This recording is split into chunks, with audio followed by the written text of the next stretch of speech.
Pokoknya telanjang lah besok lah.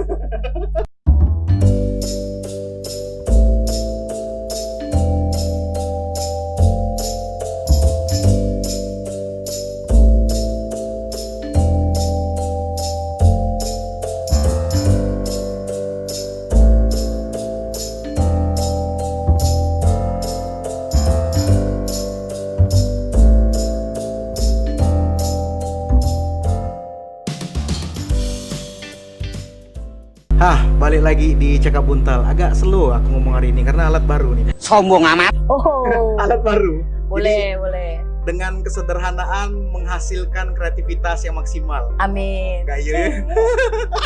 Oke.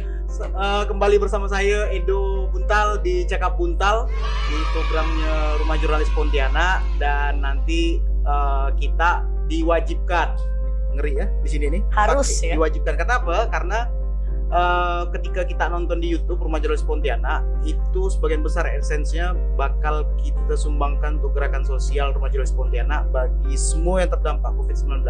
Itu udah bagikan 700 sekian paket, yang satu paketnya isinya 5 kg beras. Bukan batu ya? Bukan, itu FP ya, yang di Takut Bogor isi ya. sampah apa? Isi sampah. Oke. Nah, kita udah kedatangan satu orang yang Centong lala. centong lala. Enggak ya? Cantik enggak saya, Bang? Star syndrome. Oh, harus lah. Star syndrome. Star syndrome. Dan cukup terkenal. Tapi kita Oh, enggak. nggak mau cerita soal bagaimana dia terkenal, tetapi bagaimana cerita di balik keterkenalannya itu. Nah, bagaimana proses hidupnya dari, jujur saya ini pengalaman pribadi ini ya.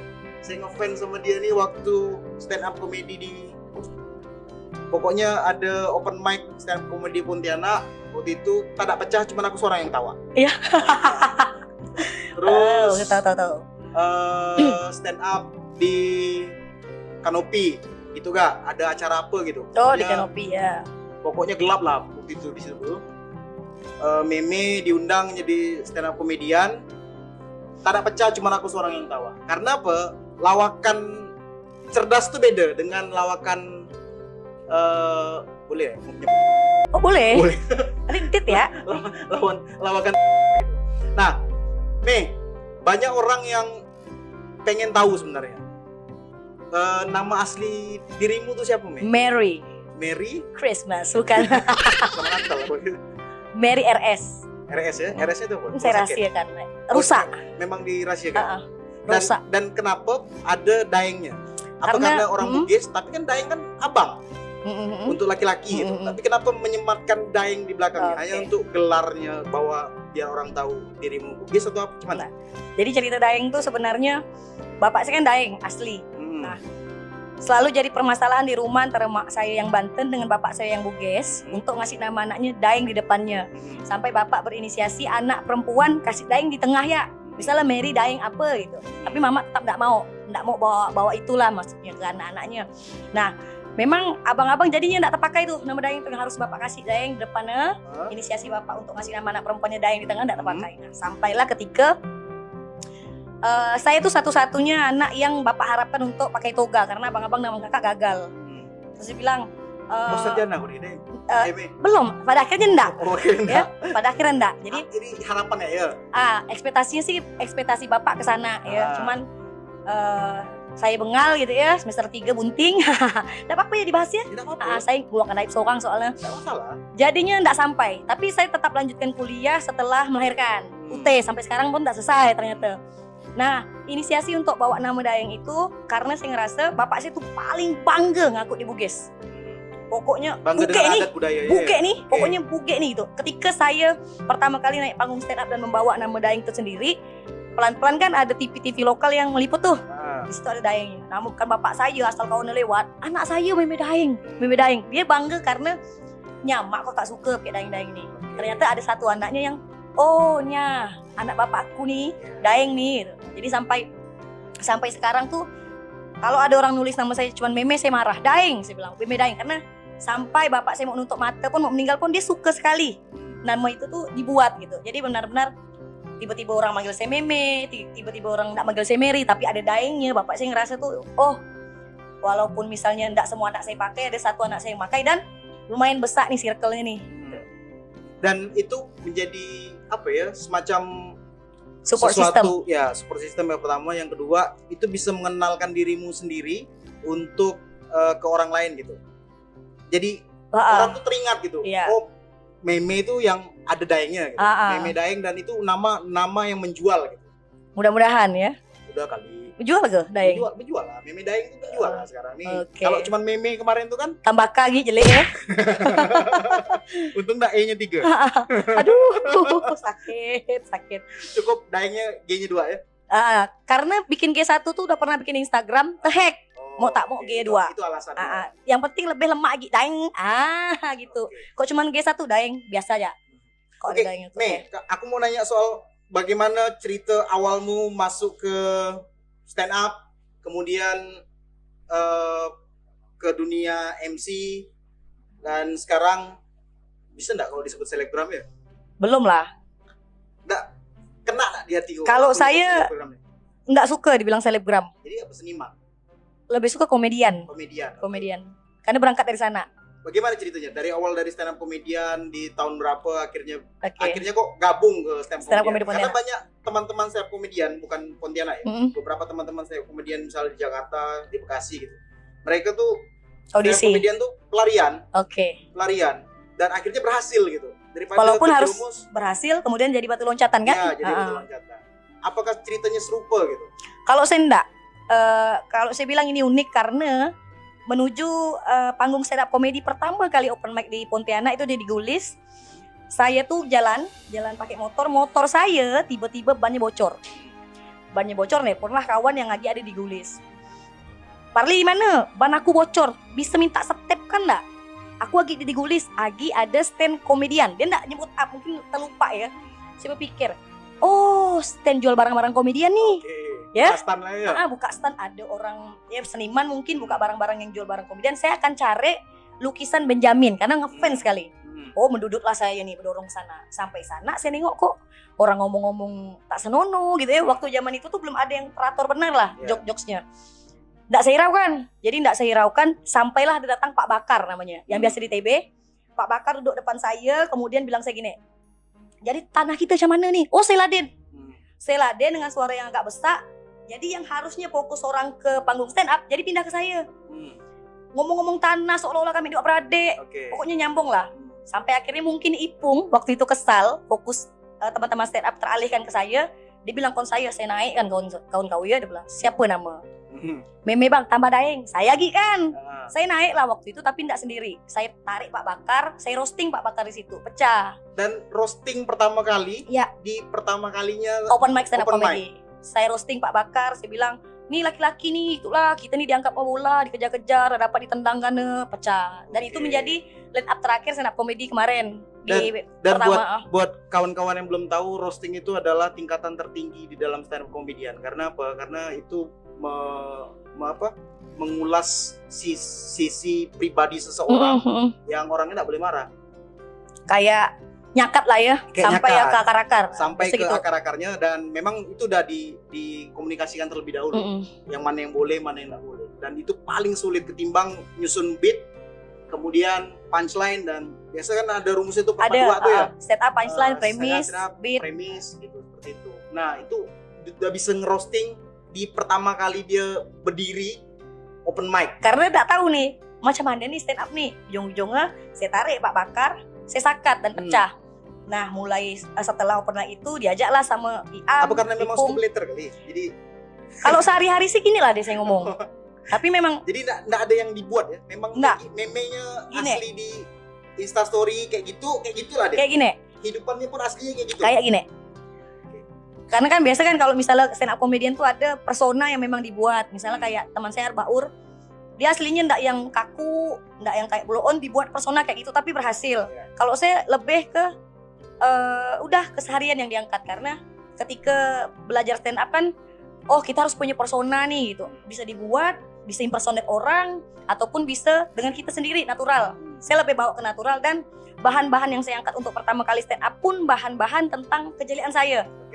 Pokoknya saya punya prinsip, daripada orang nawakkan saya loh, mending saya nawakkan diri saya seorang loh. Saya gali lah kejelean-kejelean saya jadikan materi. Itu pertama kali stand up ngangkatnya dari materi-materi sekitar, Oke. lebih dari pribadi dulu. Yang paling terkenal apa? Kalau yang paling terkenal saya rasa pabrik susu. Pabrik susu. Jadi pernah saya punya materi satu setupnya gini. Saya ini ternyata udah sering diakalkan pabrik susu ya. Asik belanja susu untuk 3 tahun. Bawa balik ke rumah 3 hari udah habis. Nah itu yang benar-benar orang apal gitu karena sering sekali dibawakan. Dan itu mengena dengan keseharian orang-orang ya.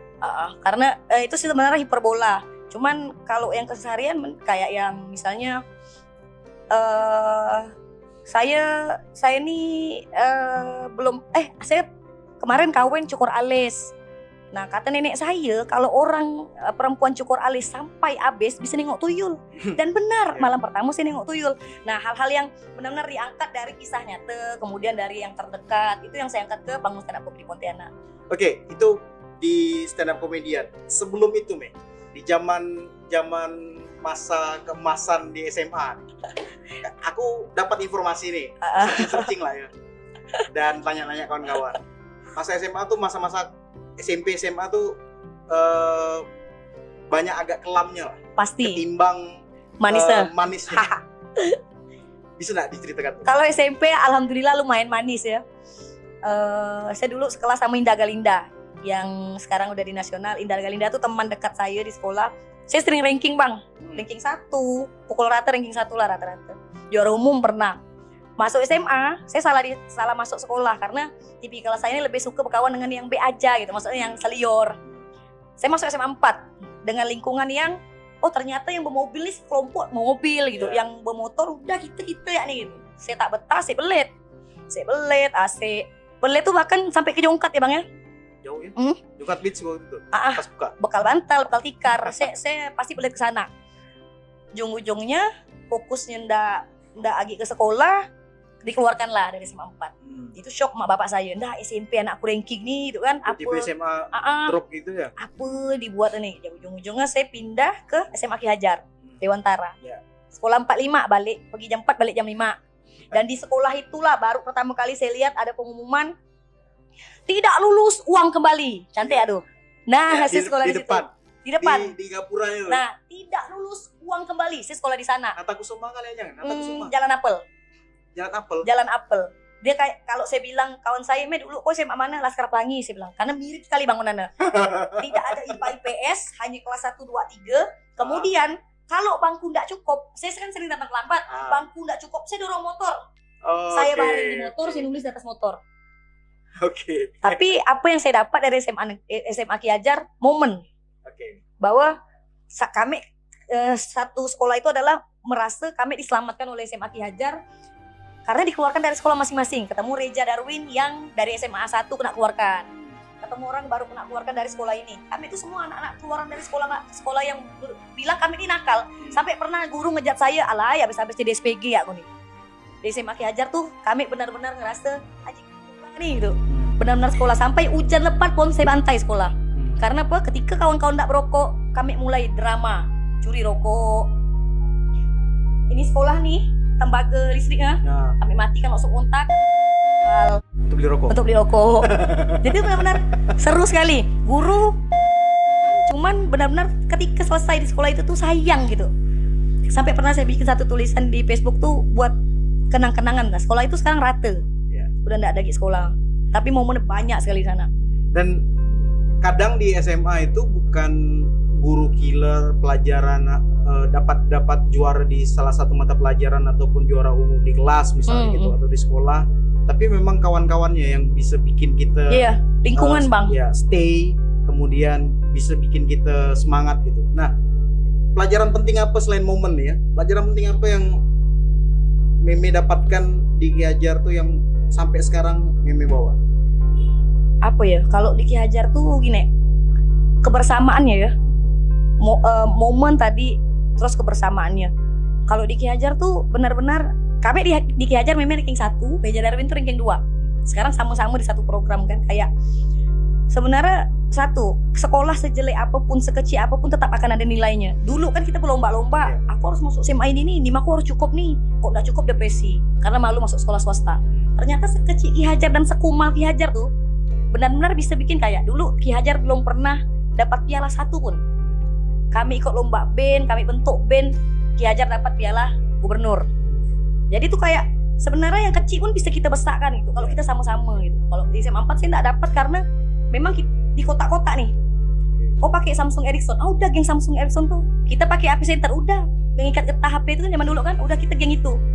Sampai zaman SMA 4 tuh yang benar-benar FTP sekali, kakak kelasnya memang udah ada, aku duduk kantin sini, awas duduk sini. Saya nggak peduli. Di ujung akhirnya sering kelahi, sering bingal. Jadi itu nggak yang bikin kita nyaman. Apa yang saya dapat di Ki Hajar adalah ternyata rasa nyaman itulah yang bisa bikin kita berkembang, betah.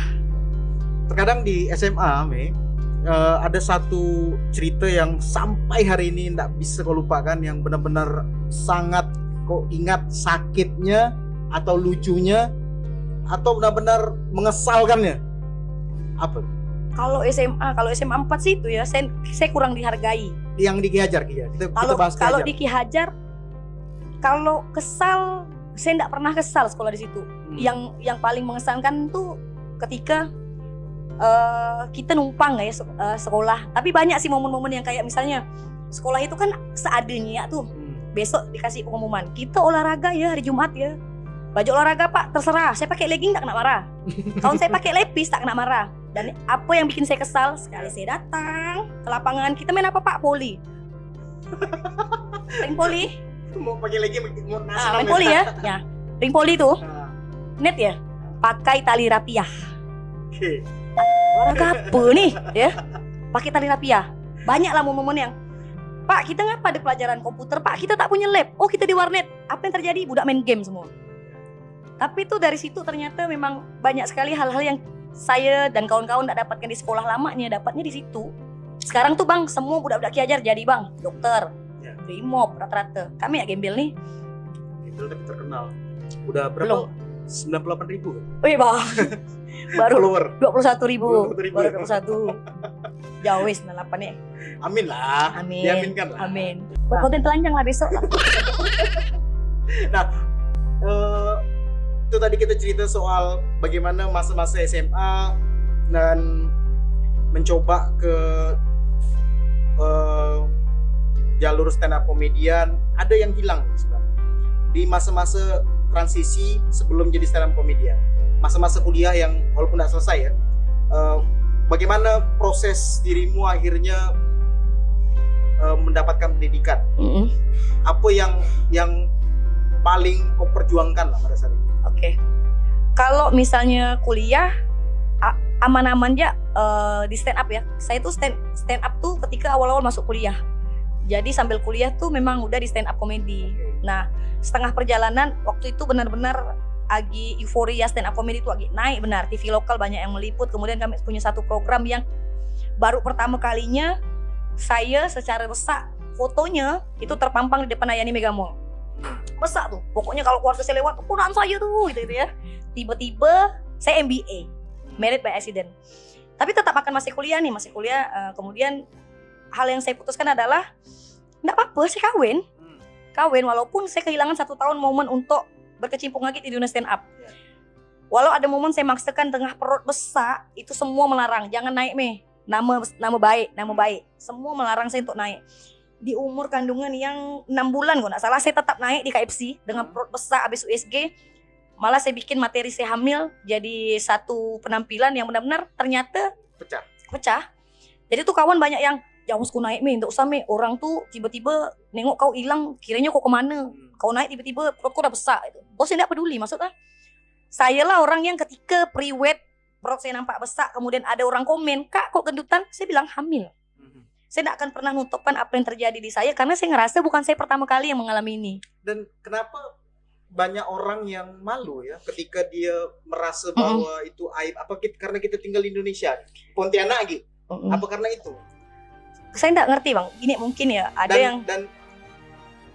kenapa akhirnya kok bisa membalikkan keadaan itu dan akhirnya memberitahu bahwa oke, emang ada yang salah kalau saya ini kan dikasih sama Tuhan nggak? Mungkin dia tiba-tiba muncul investasi kan? Maksudnya kan, maksudnya ada dulu iya. Baru itu kan, maksudnya gini, ketika pertama kali saya tahu aku nakal, Karena saya tuh Bang benar-benar anak rumahan dan kutu buku di SMP. SMA tuh lah masa-masa yang bawa saya ke dunia itu. Jadi tapi benar-benar cuman itu ya, masa kelam saya narkoba. No, maksudnya ketika hamil dan saya bilang jujur bilang ke orang tua, dan orang tua bilang nggak bisa ngapa-ngapa lagi karena dan orang tua saya tuh rock and roll. Maksudnya ketika kau bisa mempertanggungjawabkan ini, yuk gas. Tapi pendidikan yuk jalankan lagi gitu kan. Tapi orang-orang di sekitar sampai pernah. Tapi ini sorry aku tanya, pernah nggak terpikir buat aborsi? Ya. Enggak pernah sama sekali. Saya tuh anak saya kembar Bang. Jadi di pertengahan jalan satu anak. Jadi saya kira saya udah keguguran. Saya kan geraknya kan pecicilan. Ya. Main. Takilan lah orang tengah malam, kacarganya, main bok, tak pleset, tak berdarah kan. Okay. Dan cabang bayi itu nyangkut di itu saya tarik karena alamak ai gugur woy. Ada rasa suka tapi bingung nih mau ngapa. Darah saya berempes. Akhirnya kawan-kawan saya bawa saya untuk kuret waktu itu. Orang tuh saya belum tahu. Kuret, kemudian udah bersesi dikasih obat segala macam. Saya beraktivitas lagi, betul. Udah aman kuliah aku nih, aman nih orang tua aku nih. Tiba-tiba setengah bulan setelah kuret, saya jatuh di kuliah di lapangan kampus, jatuh, badan saya sakit. Pingsan atau? Enggak, badan saya sakit sekali. Saya urut, nenek-nenek itu enggak mau urut saya, kata. Enggak, kata dia, masih ini kau ini bunting, saya enggak bisa ngurut, kata. Nanti salah-salah, enggak nek, saya udah keguguran, enggak. Saya bawa periksa, waktu itu kawan saya ngawankan, dokter Topik di Jempah, dokter Topik nanya, suaminya mana, kerja kapal pak, saya bilang, 3 bulan bawa balik, saya bilang kan. Periksa sehat, katanya, ternyata memang kembar, satunya tuh enggak dapat, plasentanya enggak nuju ke yang satunya, enggak dapat cadangan makanan, yang besar, yang sekarang besar, yang udah 7 tahun inilah, yang hidup di dalam. Cowok saya udah tahu saya kuret segala macam. Jadi masalah besar waktu itu. Tapi saya tetap selalu bawa santai. Saya ikat sampai mama bapak saya curiga. Apa kok gendut? Udah mulai curiga. Saya masih belum bisa ngomong gitu kan. Itu belum kasih tahu ya? Belum. Jadi saya biarkan maksud saya tuh udah memang gak dekat-dekat, gas maksud saya. Karena takut dia repot gitu kan, karena kan ada kita nih harus kok dikawinkan lah segala macam, mereka harus pesta. Saya pun anak bungsu, saya tahu keluarga saya itu pasti akan heboh-heboh gitu kan. Perempuan sendiri? Enggak, ada kakak. Sebenarnya saya anak keempat dari 5, adik saya meninggal karena kanker umur 10 tahun. Jadi udah saya takut kan. Pernah lebaran bapak bilang besok suruh periksa dia ke mama. Saya bantah balik, udah yuk periksa, kalau misalnya negatif saya bilang belikan saya baju lebaran lebih, kasih 1 juta lagi, boleh kata bapak.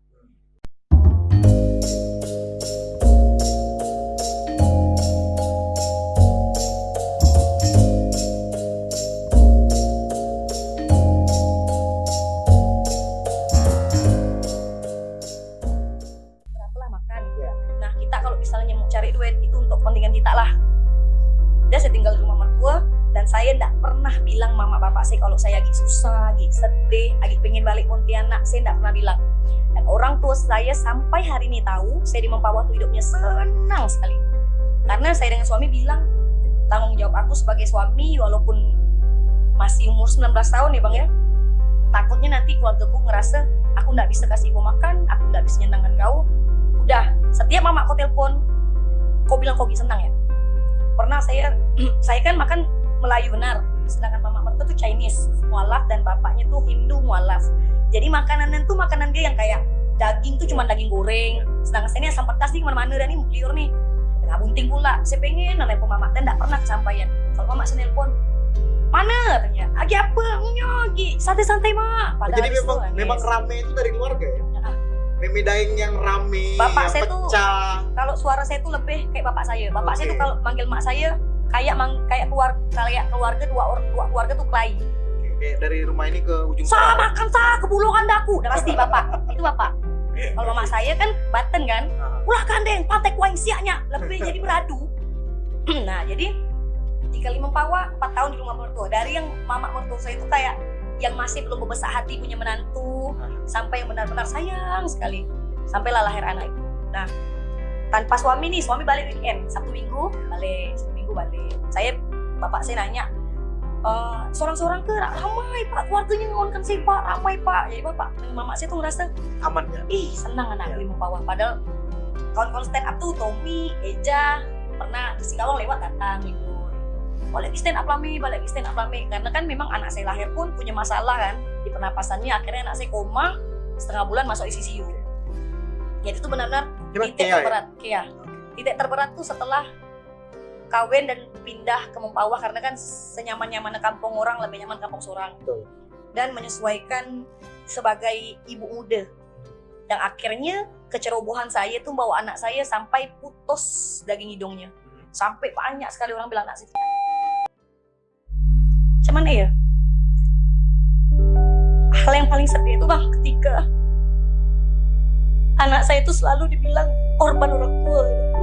Pernah sekali tetangga, nggak dekat benar itu, tapi karena bilang anak saya itu yang wajarlah mama bapaknya nakal, jadi anaknya itu. Dan banyak sekali orang-orang yang bilang anak saya itu. Apapun yang kami cari sekarang ini benar-benar untuk karena cuma bentuk sebenarnya, pernapasan dia bagus dan anaknya pun tidak bodoh-bodoh benar gitu kan. Banyak sekali dulu orang pakai jari ke anak saya. Walaupun benar-benar saya tidak sempurna gitu. Kayak misalnya umur 19 tahun bang suruh ngasuh anak gitu kan. Kawan-kawan saya itu lagi ngumpul di Gajah Mada, lagi ngumpul di Sari Kacang. Saya itu udah gendong anak. Tapi tidak saya campakkan anak itu tuh, tidak saya bilang bahwa sial, tidak. Saya ngerasa kalau ada kata-kata orang bilang ini dosa terindah, itulah dosa terindah saya. Yang sampai hari ini tuh bahkan berat bagi saya untuk apa ya? Untuk nerima orang bilang anak saya itu kemudian anak luar nikah, pokok dengan segala image-image buruk lah. Saya kasih tahu bang anak saya bahwa dia tuh lahir sebenarnya sebelum ibu menikah. Sebelum ibu menikah dia tuh udah ada. Saya jelaskan memang di umur dari berapa awal. Dia? Akhirnya dari umur 2 tahun, 3 tahun saya kasih tahu. Karena tanpa saya kasih tahu nanti dia akan tahu seorang dan mungkin bikin dia sakit. Jadi itu benar-benar anak saya itu kan hyperaktif. Anak saya itu lahirnya prematur, 8 bulan. Hidungnya benar-benar nggak punya ini bang. Jadi tuh ngangak benar-benar kayak orang bilangnya kayak ada yang bilang iya kayak ada banyak sekali, sampai yang saya pernah bawa imunisasi orang bilang sabar ya dek, sian nanti ini jak dek katanya. Kalau misalnya belum dapat dana digalang jak untuk operasi, karena operasi ini mahal nih pasti nih. Akhirnya saya nggak pakai duit bantuan orang tua, saya dok laki bini jual kamera 1, saya pontang-panting cari duit, anak saya 2 kali operasi dan itu tidak pakai bantuan pemerintah. Kami operasikan anak kami 2 kali sampai hari ini hidungnya bagus. Benar-benar titik terberat di dalam hidup saya itu adalah ketika harus nikah muda, punya anak yang orang bilang. Dan segala sekarang, macam tudingan orang kepada anak ya, bukan kepada dirimu. Kepada saya lebih sering bang, jadi kalau sama dirimu mungkin nggak masalah kali. Tapi kalau ke anak, tudingannya ke anak, benar. Itu yang buat dirimu sakit. Apa ya? Semua orang tuh pasti selalu banggakan anak. Punah anaknya, mama saya nih bang, saya nih nakal sekali. Tapi setiap ada orang yang lewat, bapak saya lah almarhum. Nanti kamu bawa yuk rumah anak aku tuh beli rumah, dengan bangganya dia. Ya seperti yang dibilang Meme Daeng, ada Daengnya dan beliau bangga. Selalu bapak saya itu ya sampai tetangga saya apal bapak saya kan tukang gali kubur bang. Tinggal di depan kuburan yang orang tuh lalu lalang. Setiap ada kawannya lewat, no, minggu depan mancing yuk pada anakku buka warung kopi. Besar warung kopinya, dia baru bangun rumah nih no, kita tengok lah no. Dan banyak sekali orang yang ketika dia meninggal tuh orang bilang saya, kok bapakku nyeritakan kau lecah, bangga benar dengan kau. Dan baru kali itu bapak tuh segitunya dengan saya. Malah ketika saya udah ngecewakan dia ketika kawin gitu kan. Nah, karena ya dibilanglah ruangnya entertain gitu kan, ruangnya entertain, dan kemudian saya harus sering sekali nampak di Instastory ataupun di pet dulu laki saya di Mempawah, saya di Pontianak, atau saya ke Singkawang, ke Sintang, ke Jog, anak saya dengan mama saya. Sering sekali tuh orang bilang, kalau saya kawin sih saya tidak mau jadi kayak Meme, laki kemana, anak kemana, dia kemana. Benar-benar orang ngejat saya tuh rumah tangga yang berantakan. Sering sekali, sampai pernah ada kawan dekat malam bilang, Me, kalau bisa kau berangkat tuh jangan dimasukkan lah, soalnya orang bilang tuh mana laki tuh. Padahal itu personal branding ya. Ya, maksudnya ketika sering kali saya masukkan saya ke job tuh akan lebih banyak datang. Dan orang tuh mikirnya gini bang, saya yang nanggung hidup laki saya. Padahal tuh enggak sebenarnya. Sian deh ya. Nah, sampai baru-baru ini pun ketika laki saya balik tuh Mempawah, ada kawannya bilang, Put, sian Meme, dia semua lah ya.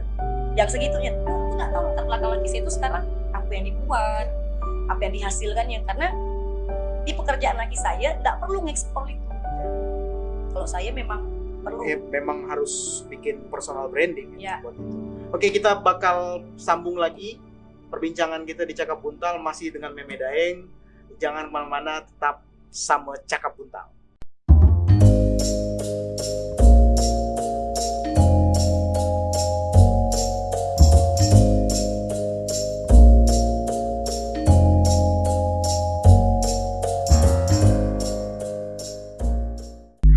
Balik lagi kita di Cakap Buntal, masih bersama saya Edu Buntal dan ada juga Meme Daeng. Tadi kita udah cerita banyak hal soal bagaimana cerita-cerita yang tak terceritakan selama ini, bagaimana perjuangan seorang Meme Daeng, karena dia tak mau dipanggil Meme ya.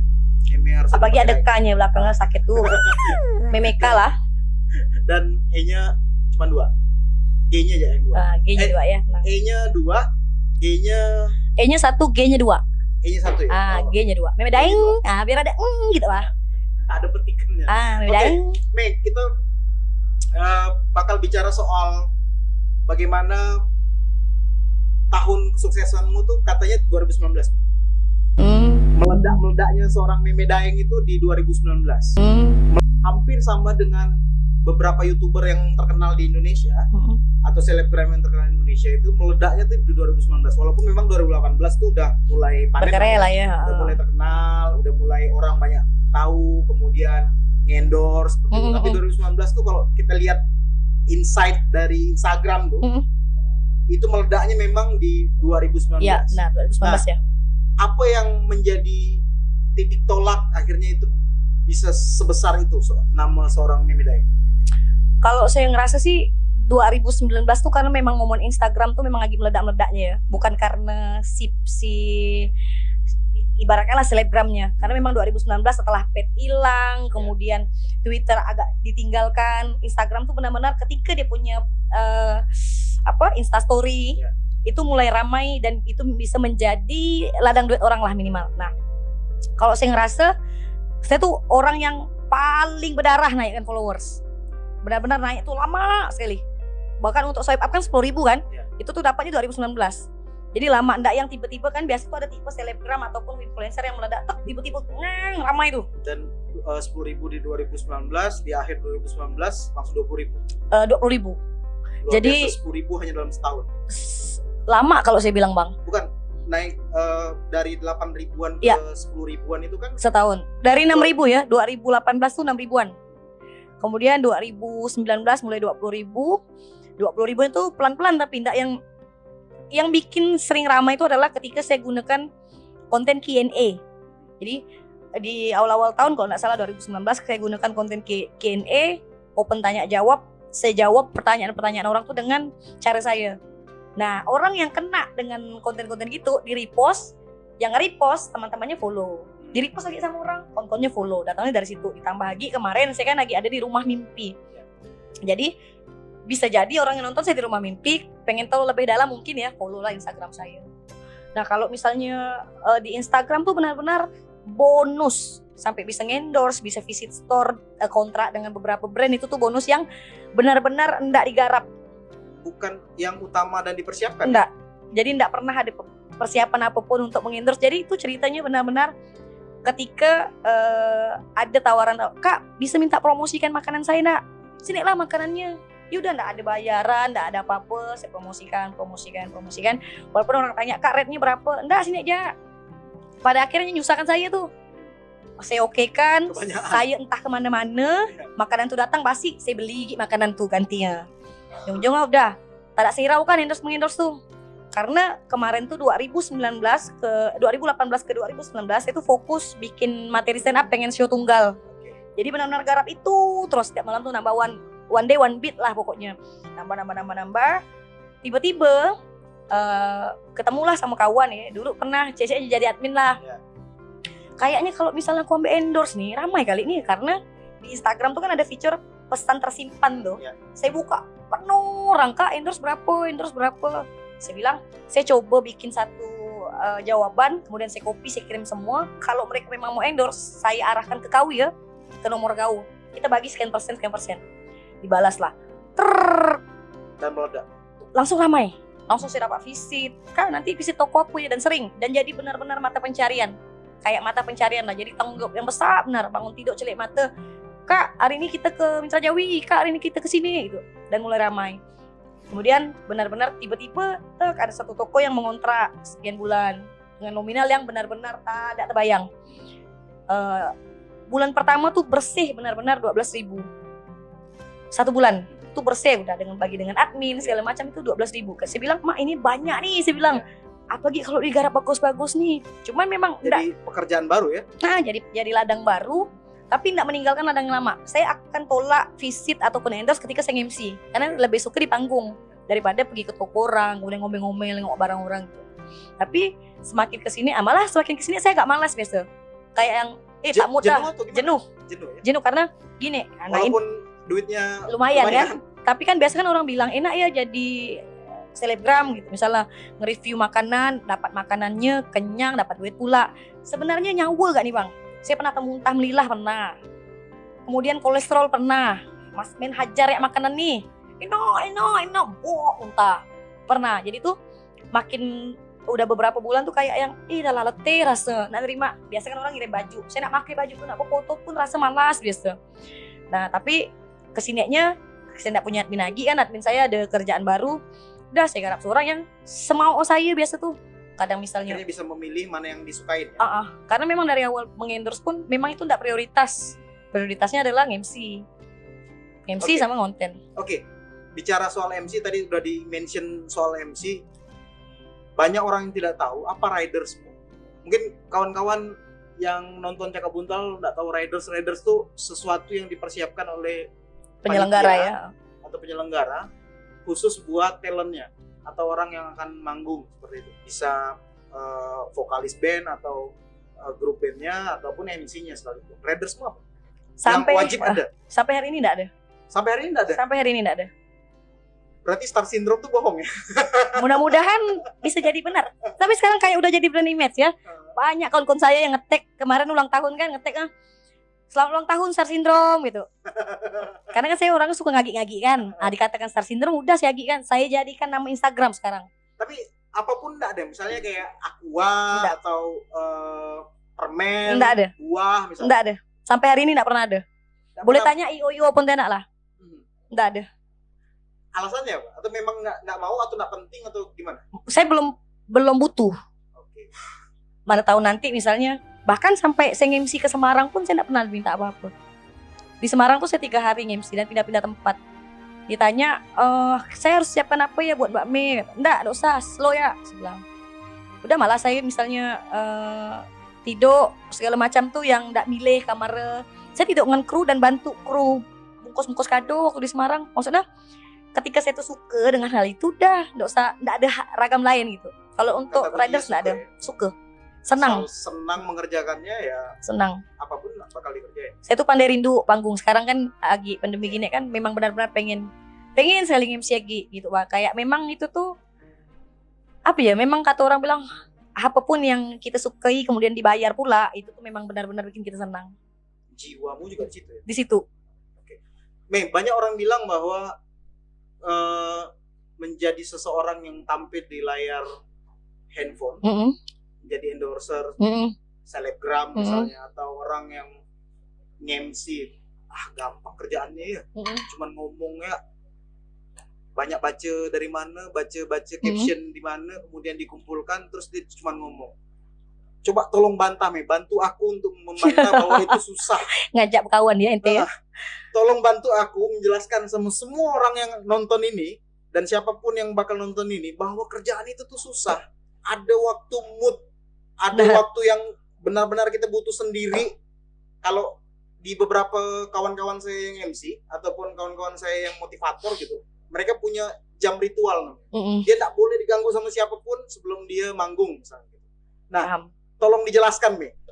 Kalau dari stand up lah ya, yang bilang stand up itu mudah, mungkin belum mencoba. Karena stand up tuh kita benar-benar harus menulis, kemudian dengan rumus stand up, punchline, premis, kemudian nambah rule of three, segala macam callback, itu benar-benar harus ditulis dengan observasi yang benar-benar kita kerjakan. Walaupun itu diangkat dari keseharian, susah sekali untuk stand up. Lebih gampang kau lihat di OVJ, dia pukul styrofoam pun orang udah ketawa. Kalau stand up benar-benar kau harus cari fokus orang, materi kau dari awal memang harus bikin orang fokus. Susah sekali untuk stand up. Kalau MC, orang bilang mudah, sekali lagi mungkin belum mencoba. Karena saya tuh benar-benar terjun di dunia MC itu nggak sengaja. Saya benar-benar nggak punya ilmu public speaking yang bagus, sampai akhirnya ada satu IO, Barata Entertain, yang mengganti MC-nya, kemudian dengan mengganti saya gitu. Saya udah pernah nyerah. Event pertama di satu warung kopi dan itu reguler, saya udah chat baliknya. Bang, abis itu saya nggak mau agi bang. Saya tak bisa bang, malu. Oh tak bisa, udah kontrak dah katanya. Kau harus datang besok Gi. Nggak usah bang, tak bisa bang, bebar bang, benar-benar bebar. Kepikiran terus. Barata lah yang memulai karir. Ya, yang buka jalan untuk MC itu Barata. Bang Egi Boncet. Oh itu bang saya benar tuh, jilat. Tuh pokoknya benar-benar yang saya udah tolak dah hari itu. Bang, saya tak bisa bang, benar bang. Tapi dia bilang bisa kau belum coba, baru pertama nih. Dia bilang bisa coba ya lo. Sampai akhirnya dia berani saya kasih saya panggung besar, panggung malam tahun baru di 19. Sampai akhirnya di titik itulah ngerasa sedap ya ternyata ya. Tapi memang harus ada waktu untuk kita belajar lebih dalam. Bahkan sebenarnya tanggal 9 Mei ini saya berangkat ke Jakarta, baliknya tanggal 15, saya udah beli tiket sebenarnya. Saya ikut kelas Coki Sitohang. Jadi 2019 ke 2020, 10% pemasukan saya MC itu saya tabung untuk ikut kelas Coki Sitohang. Bukan untuk bikin saya lebih dari MC Pontianak, tapi untuk mengupgrade apa yang belum saya dapat di Pontianak. Nah, itu effort.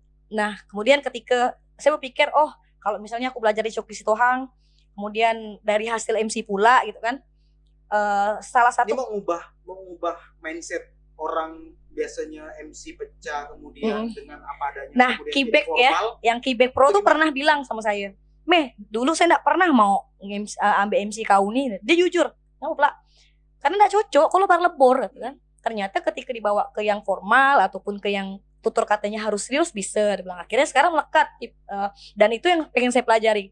Tapi saya tidak pernah mau ambil risiko. Saya mulai kemarin tidak pernah mau ngambil akad nikah karena riskan momen orang kan. Kalau resepsi boleh, tapi untuk yang formal itu pun sebelum benar-benar saya MC, saya pelajari loh tuh. Kadang chat Eja Bang Gali, ketemu di warung kopi, bang harus ngapa, body language-nya kayak gimana, misalnya pejabat naik kita harus gimana gitu. Nah, salah satu yang benar-benar jadi goal saya sebenarnya pecahnya nih di Mei. 9 Mei itu saya udah daftar, udah DP bahkan kelas Coki Sitohang. Di situ ada 5 hari untuk public speaking dan body language. Dan yang nantinya nantinya saya punya sertifikat. Kisi-kisi 20 jutaan loh itu. Itu minimal kelas paling singkat ya kan? Iya, kurang lebih segitu. Tapi apa yang saya dapat mungkin enggak sebanding dengan harganya gitu kan. Adalah hal yang benar-benar bisa saya bagikan lagi ke kawan-kawan yang lain. Gini aku diajar, gini, kita bisa kok gini. Bukan untuk bikin kelas, untuk bikin workshop segala macam, enggak. Malah saya merasa sekarang belum benar-benar bisa bagikan apapun tentang public speaking gitu. Masih ada yang di atas saya gitu. Dan ada yang belum diketahui oleh masyarakat, MC itu master of ceremony, orang yang memimpin suatu acara yang harus mengerti bagaimana situasi dan kondisi, kapan ini dibikin ketawa, kapan ini dibikin sedih, kapan ini suasananya dibikin asik. Itu tuh butuh psikologis yang bagus juga. Benar. Itu tadi Mei, ada enggak jam ritualmu Mei? Kalau saya paling gini, kalau ketika kan kadang-kadang kita nih tiba-tiba timbul enggak pede. Ya. Biasanya ya. Itu karena kalau saya dulu tuh benar-benar ketika nge-MC yang bikin saya enggak pede lah Ipung, Pepeng, Iam.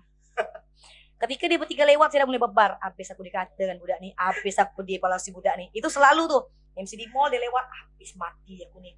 Tapi ketika udah pernah bertandem, wagi kan.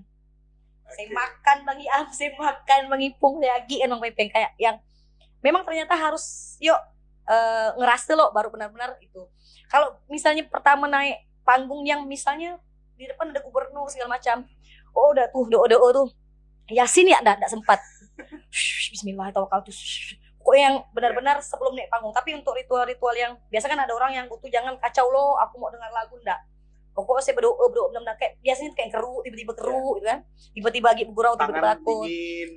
Sering tuh agak gagal megang mic sering. Itu tuh acara-acara formal. Tapi untuk acara-acara konser segala macam, mood itu udah dapat bahkan di bawah panggung. Itu tuh naik, itu udah sedap sekali dah. Setiap acara-acara konser. Oke, menciptakan mood itu ini mungkin pelajaran juga buat yang lain yang ingin tampil di panggung. Menciptakan mood itu harus apa dulu? Dari rumah dulu kah? Atau di panggung langsung kah? Di bawah panggung langsung? Atau memang itu tercipta bukan cuma singkat, harus punya perjalanan panjang? Kalau saya pribadi sih kadang job yang saya ambil yang bikin mood saya bagus gitu. Maksudnya ketika ada konser nih, konsernya bintang tamunya Andika Kangen Band, itu mood tuh dari sebelum acara itu jalan udah benar-benar seru nih, ketemu babang ganteng nih gitu kan. Kalau acara-acara formal lebih ke ngobrol ke kawan, kemudian lihat audiens, kadang kan gitu kan, kayak yang ngobrol-ngobrol, kemudian dibuat-buat bergurau segala macam. Biasa saya bilang nih udah mood dah bangun dah. Nggak yang lemah-lemah benar tuh nggak. Oke, Mei, banyak hal yang sebenarnya kita perlu buka dari seorang Meme Daeng, utamanya soal apa yang menjadi kerinduan dirimu nih, di satu bidang yang namanya entertainment yang ada di Pontianak. Apa yang menjadi kerinduan yang belum tercapai sampai saat ini? Informasinya ya sekarang dari beberapa sitkom yang sudah dibuat dan juga drama yang sudah dibuat, baru-baru ini ada Drapon ya, drama Pontianak. Drapon. Nah, tapi apa yang belum tercapai sampai saat ini? Benar-benar goals dari dimana saya ada di dunia entertain. Jadi saya kan komika, benar-benar yang belum tercapai harusnya tahun ini stand up show tunggal. Dan itu pernah benar saya ceritakan ke salah satu jurnalis. Saya pengen setelah show itu tuh jadi buku, yang bukunya nanti akan nggak dijual gak, tapi sebagai kenang-kenangan bahwa ketika entah saya mati, entah saya ngapa nggak bisa stand up lagi, orang bisa baca materi saya walaupun nggak suka nonton saya gitu. Sebenarnya itu goalsnya udah saya buat, durasi udah saya pas-paskan, cuman memang belum momen yang tepat. Harusnya tahun ini. Mudah-mudahan nanti setelah pandemi ada jalannya. Oke, di sesi terakhir kira-kira ada satu pertanyaan yang mungkin harus dirimu jawab. Harus ya? Harus. Sakit harus nih. Jawab. Siapa orang yang paling berjasa dan yang bikin seorang Mary RS aka Meme Daeng bisa jadi sampai hari ini? Terlepas itu mau orang tua, mau orang teman, ataupun orang yang benar-benar dirimu benci sampai saat ini, tapi dialah yang menjadi pemicu atau cambuk buat kehidupan seorang Meme Daeng. Kalau yang buka jalan, benar-benar saya selalu bilang stand up komedi adalah yang buka jalan saya berkarir lebih dari stand up komedian. Stand up komedi, pokoknya pertama kali pintu itu terbuka lebar dari stand up komedi. Yang kedua, yang paling benar-benar bisa buat saya sampai sekarang adalah suami. Susah cari laki ngizinkan kita kacaganya sana sini kan. Jadi kalaupun misalnya saya ndak dengan suami yang benar-benar bisa support, bisa ngerti ini kerjaan saya, ini waktu saya untuk mengonten segala macam, untuk ngurus hal yang mungkin ndak ada dampaknya ke rumah tangga, mungkin saya ndak bisa kayak sekarang. Stand up komedian, suami. Dah. Oke. Baik, thanks Mei buat bincang-bincang kita yang udah cukup lama nih. Berapa puluh jam? Ada 15 jam. Nek bioskop ya nih Bang, ya? Bioskop lagi tutup nih. Tutupnya berdebu ya, gila. Sama lah kayak dompet nih, gak berdebu gak nih. Tapi banyak endorse tuh. Oh. Ada lah. Ada gak tuh? Ada mat gak? Ada gak tuh? Oke, thanks Mei. Sekali lagi terima kasih buat bincang-bincang kita di Cakap Buntal, dan kapan-kapan kita bakal ngundang lagi. Siap. Di Cakap Buntal kita bercakap-cakap soal apapun lah misalnya. Karena tujuan Rumah Jurnalis Pontianak hanya satu, untuk ngorek-ngorek. membuka Besok dibuat nangis satu. untuk membuka setiap cerita yang belum terceritakan kepada orang lain. Dan tujuan kemudiannya adalah AdSense yang kalian tonton itu, yang ada di YouTube, bakal kita sumbangkan untuk gerakan sosial di dampak COVID-19. Tapi bohong enggak kan? Tidak bohong. Soalnya ada YouTuber nak bangun masjid tak Itu jadi. di belakangmu tuh masih ada sisa-sisanya. Enak ya tembang. Mak saya janda. Oke, sekali lagi terima kasih Mei, dan kita bakal ngobrol lagi dengan yang lain. Saya Edo Buntal, salam Cakap Buntal. Ciao.